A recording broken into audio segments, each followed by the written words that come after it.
Assalamualaikum warahmatullahi wabarakatuh, sahabat semuanya. Kembali lagi bersama saya di channel Santri Gunung. Hangat kembali Menteri Gus Yakut baru-baru ini telah menetapkan logo halal yang baru. Yang lama sudah tidak digunakan lagi.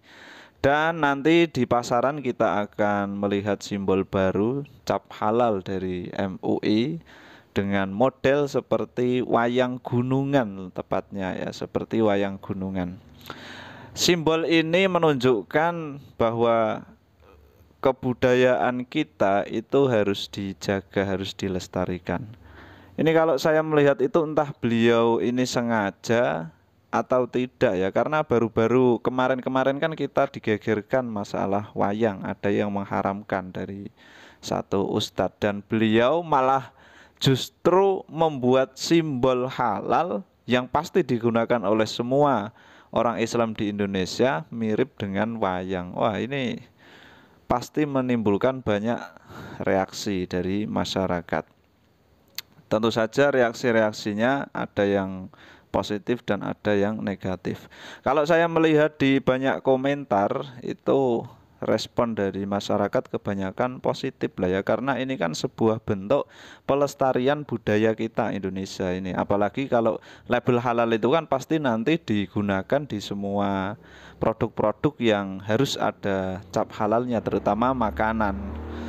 Nah, Gus Yakut ini mencoba mungkin ya, mencoba untuk kita bisa mengingat-ingat, kita tidak lupa dengan sejarah, karena wayang itu memang sejarah kita, kebudayaan kita di Indonesia tidak boleh dihilangkan. Nah, ini mungkin ada hubungannya dengan yang kemarin viral itu ya, mengenai pengharaman wayang.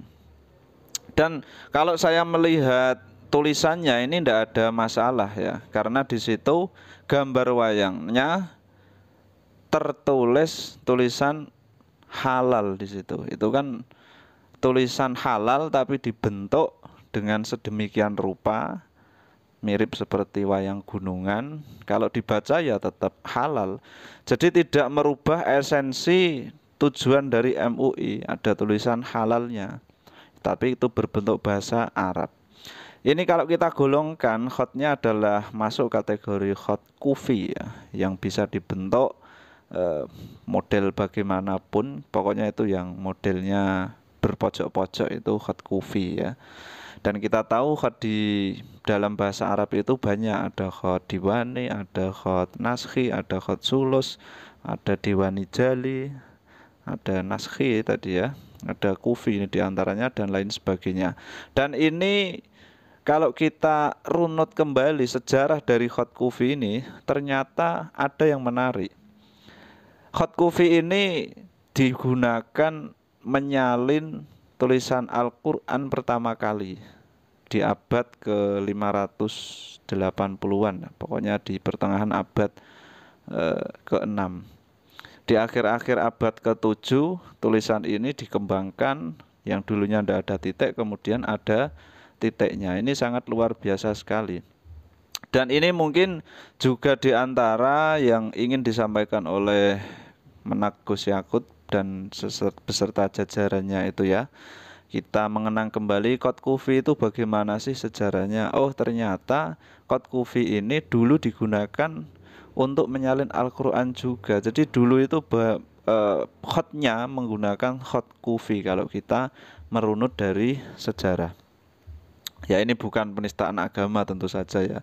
Kalau nanti ada yang ribut atau tidak setuju ya mungkin apa yang mau diributkan, wong tidak ada unsur keharaman di situ, malah justru mengangkat budaya kita, budaya pewayangan. Dan yang diambil adalah gambar gunungan yang jelas kalau kita kaji dalam ilmu fikih itu tidak ada unsur haramnya. Khot kufi ini biasanya kalau kita melihat khot kufi dengan tulisan bismillah dibuat model seperti barcode yang kotak itu.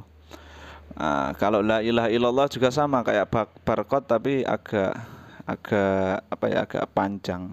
Itu khot kufi, kelebihan dari khot kufi.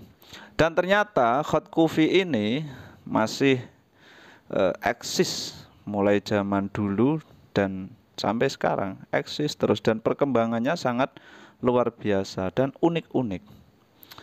Kalau kita melihat sejarah pada zaman dahulu, ternyata hot coffee bisa masuk kategori hot yang tua. Ini hot yang lama. Jadi ada dua sejarah di sini. Satu sejarah tentang pewayangan kita yang perlu kita kenang. Itu adalah budaya Indonesia yang sangat luar biasa sekali, tidak boleh hilang pastinya ya. Kemudian yang kedua, kita mengenal kembali sejarah tentang penulisan-penulisan Al-Quran. Dan Taurat dulu waktu ditulis menggunakan bahasa Arab, kitab Taurat waktu ditulis menggunakan bahasa Arab, itu juga menggunakannya hot coffee pada zaman dahulu itu. Jadi hot coffee ini termasuk hot yang apa ya, kalau kita bisa katakan adalah sumbernya hot, mungkin bisa seperti itu ya. Karena dulu kalau kita melihat hot atau tulisan-tulisan bahasa Arab zaman dulu itu modelnya memang kebanyakan hot coffee menggunakannya itu, karena kan memang mudah, tidak apa ya, tidak melungker-melungker, kemudian nulisnya itu ngotak kalau kita bisa istilahkan itu hot coffee. Dan simbol dari wayang ini kalau diprotes, wah kenapa kok harus wayang? Kalau kita tutup sebagian di apa gambar itu ya, kita tutup itu ya kayak kubah juga kok. Jadi perpaduannya sangat luar biasa. Coba kita, ini gambarnya, kemudian kita tutup separuh sebagian, itu ya mirip kubah masjid. Jadi tidak ada yang salah di sini ya. Ya toh, mirip sekali.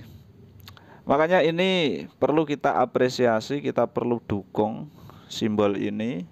Di samping simbol ini adalah sebuah bentuk mempertahankan kita kepada sejarah dan peradaban, juga mengenang dari sisi keislaman juga, yakni penulisan Al-Quran dulu, Al-Quran yang kita baca sekarang ini. Dan khotnya sudah berbeda sekarang ya, kebanyakan menggunakan naskhi.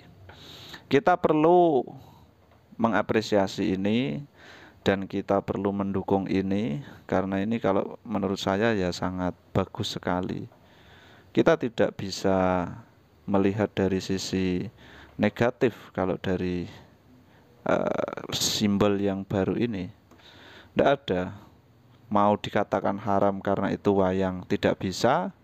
Mau dikatakan apa, haram karena itu menyimbolkan suatu peradaban yang bukan Islam, begitu kan ya, tidak juga ya. Cukup sekian, mungkin bisa menjadi inspirasi. Assalamualaikum warahmatullahi wabarakatuh.